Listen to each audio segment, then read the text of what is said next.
మనం అబ్జర్వ్ చేస్తే కేసీఆర్కి రండి మిమ్మల్ని కూడా విచారించాలి అని చెప్పి సిట్ నోటీసులు జారీ చేసింది. ఆయన 60 ఏళ్ళు పైబడిన పెద్ద ఆయన కాబట్టి మీకు ఎక్కడ కావాలంటే అక్కడ చాయిస్ ఇస్ యువర్స్. మీరు సిట్ ఆఫీస్కి వస్తారా లేకపోతే మీ ఇంట్లో చేయొచ్చు అంటే ఫామ్ హౌస్లో ఆయన కన్వీనియంట్ అని చెప్పినట్టున్నారు. అండ్ ఆయన ఇన్వెస్టిగేట్ చేయడానికి ఈరోజు మధ్యాహ్నం రమ్మన్నారు. నో, నేను బీ ఫార్మ్స్ ఇస్తున్నాను, ఈరోజు నేను బిజీగా ఉన్నాను, give me some other alternative date అన్నారు. మేబీ ఈ లోపు అడ్వకేట్స్తో కూర్చొని మంత్రాలు జరుపుతూ ఉంటారు. ఇప్పుడు దాకా అబ్జర్వ్ చేస్తే హరీష్ రావు, తారక రామారావు, దాని తర్వాత సంతోష్ రావు, ఇప్పుడు కల్వకుంట్ల చంద్రశేఖరరావు, వరుసగా వారంలో ఇంతమంది వికెట్స్ పడిపోతున్నాయి.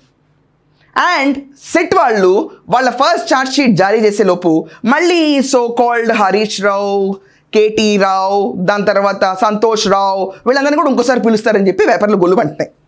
ఎందుకంటే వీళ్ళు కావాలి. ఎందుకని వీళ్ళు కావాలి? అసలు ఫోన్ ట్యాపింగ్లో ఏం జరిగింది? మనం అబ్జర్వ్ చేస్తే రాధాకృష్ణరావు, ప్రభాకర్ రావు వీళ్ళందరూ ఇచ్చిన స్టేట్మెంట్స్ ప్రకారం పెద్ద ఆయన చెప్తేనే ఏ నెంబర్లు వాళ్ళు టార్గెట్ చేయమంటే ఆ నెంబర్లు మాత్రమే మేము టార్గెట్ చేసి ఇన్ఫర్మేషన్ తీసుకుని పెద్ద ఆయనకి ఇచ్చామన్నారు. పెద్ద ఆయన ఆబ్వియస్లీ ఈ పార్టీలో ఎవరుంటారండి? మళ్ళీ ఇదంతా చాలదన్నట్టు పెద్ద ఆయనతో పాటు చిన్న ఆయన వాళ్ళ బంధువులు కూడా ఇచ్చిన నెంబర్లు కూడా ట్యాప్ చేస్తూ ఉన్నారు. చిన్న ఆయన అంటే ఎవరు? ఇంకా ఇక్కడ పవర్ పోటీ జరుగుతుందని మీరు అందరూ అనుకోకండి. చిన్న ఆయన అంటే కేటీఆర్ అని నాకు అనిపించింది, కాదేమో మరి.